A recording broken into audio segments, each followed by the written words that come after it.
আসসালামু আলাইকুম এভরিওয়ান। এই টক ঝাল মিষ্টি আমের আচারটা কি যে মজা হয়েছিল, তাই ভাবলাম রেসিপিটা আপনাদের সাথে শেয়ার করি।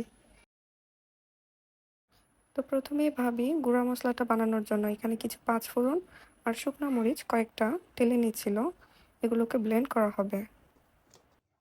এই তো ভাজা মশলাটা রেডি। এই ভাজা মশলাটার সাথে এখন আগে থেকে গুঁড়ো করে রাখা জিরার গুঁড়া আর ধনিয়া গুঁড়া মিক্স করে দিবে। আপনারা চাইলে জিরা এবং ধনিয়া একসাথে চুলায় টেলে একসাথে ব্লেন্ড করে নিতে পারেন। আমাদের বাসায় আস্ত জিরা এবং ধনিয়াটা ছিল না, তাই আমরা গুঁড়োটাই একসাথে মিক্স করে নিয়েছি। এখন বড় একটা হাঁড়িতে এখানে প্রায় 2 কাপ পরিমাণ সরিষার তেল দিয়ে দেওয়া হলো, যেহেতু আমের পরিমাণ বেশি। প্রথমেই ভাবি তেলের মধ্যে রসুন কুচি দিয়ে দিল, আর রসুন কুচিটা ভাবি হালকা থেতলে নিয়েছে যেন রসুনের গন্ধটা স্মেলটা ভালোভাবে বের হয়। আর এই রসুন কুচিটাই ভালোভাবে সরিষার তেলের মধ্যে ভেজে নিতে হবে। সরিষার তেলে কিছু ভাজার সময় সেটাতে ফেনা হয়ে যায়, আর এই ফেনা দেখে ভয় পাওয়ার কিছু নেই। এখন রসুনটা ভালোভাবে ভাজা ভাজা হয়ে এলে তাতে 2 চামচ পাঁচফোড়ন দিয়ে দিবে। পাঁচফোড়ন আর রসুনের সুন্দর একটা ঘ্রাণ বের হলে তাতে ভাবি দিয়ে দেবে সরিষা বাটা। প্রায় 3-4 চামচ পরিমাণ সরিষা বাটা দিয়ে দেওয়া হলো। আর এই সরিষাটা ভাবি 2টো কাঁচামরিচ দিয়ে ব্লেন্ড করে নিয়েছিল। এখানে 5 থেকে 6 কেজি পরিমাণ আম রয়েছে, আর এগুলোকে খোসা ছাড়িয়ে 2 পাশ দিয়ে কেটে সামান্য হলুদ আর লবণ দিয়ে ভাবি 2 দিন রোদে শুকিয়ে নিয়েছিল। আর এখন ভাবি সরিষার তেলটার মধ্যে একে একে সবগুলো আম দিয়ে দিবে।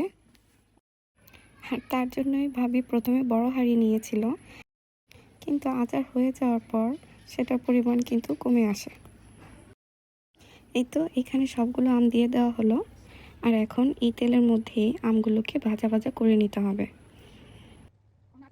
এখানে ভাবি আরও কয়েকটা শুকনো মরিচ দিয়ে দিয়েছিল, আর এই শুকনো মরিচগুলো কিন্তু তেমন ঝাল ছিল না। আর এতে এখন ভাবি গুঁড়া মশলাগুলো একে একে দিয়ে দিবে। সামান্য পরিমাণ মরিচের গুঁড়া দিয়ে দেওয়া হলো ঝালের জন্য। আর প্রথমেই ব্লেন্ড করে রাখা ভাজা মশলা থেকে অর্ধেক পরিমাণ ভাজা মশলা এতে দিয়ে দেওয়া হলো। আর এখন এই মশলার সাথে ভালোভাবে নেড়েচেড়ে আমগুলোকে মিশিয়ে নিতে হবে। আর গুড় দিয়ে বানানো আমের আচারই সবচেয়ে বেশি মজা হয়, তাই ভাবি এখানে স্বাদ অনুযায়ী গুড় দিয়ে দিলেন। আসলে গুড়টা স্বাদের উপরে নির্ভর করে।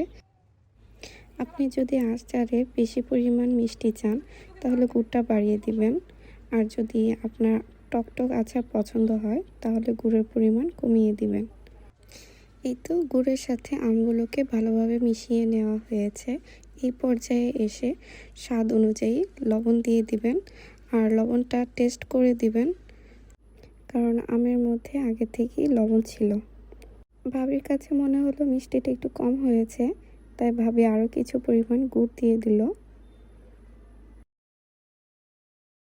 এই তো এখন গুড় গলে যাওয়া পর্যন্ত আমগুলোকে অনবরত নাড়তে হবে, আর গুড় গলে যাওয়ার পর যে পানিটা হবে তাতেই আমগুলো সিদ্ধ হয়ে যাবে।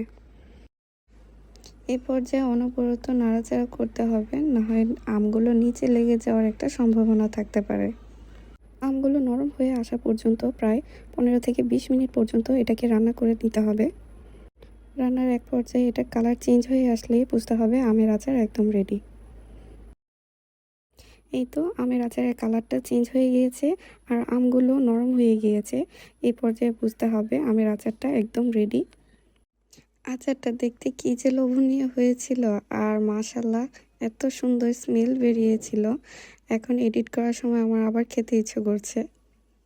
আসলে আচারটা খেতে খুবই ভালো হয়েছিল, আর আচারে এই কালারটা এসেছিল শুধুমাত্র গুড় ব্যবহার করার কারণে। চিনি দিয়ে আচার বানালে আসলে এত সুন্দর কালার হয় না। আর গুড় দিয়ে বানানো আচারের স্বাদ গন্ধ সব কিছুই আলাদা থাকে, তাই আচার রান্না করার সময় চেষ্টা করবেন গুড় দিয়ে রান্না করতে। আর আচারটা আমার কাছে এত ভালো লাগে যে আমি সরাসরি হাঁড়ি থেকেই নিয়ে খেয়ে ফেলি। তখনও আচারটা গরম ছিল, আর এটা এত মজা হয়েছিল যে বলার বাইরে। আপনারা এই আচারটা বাসায় অবশ্যই ট্রাই করবেন।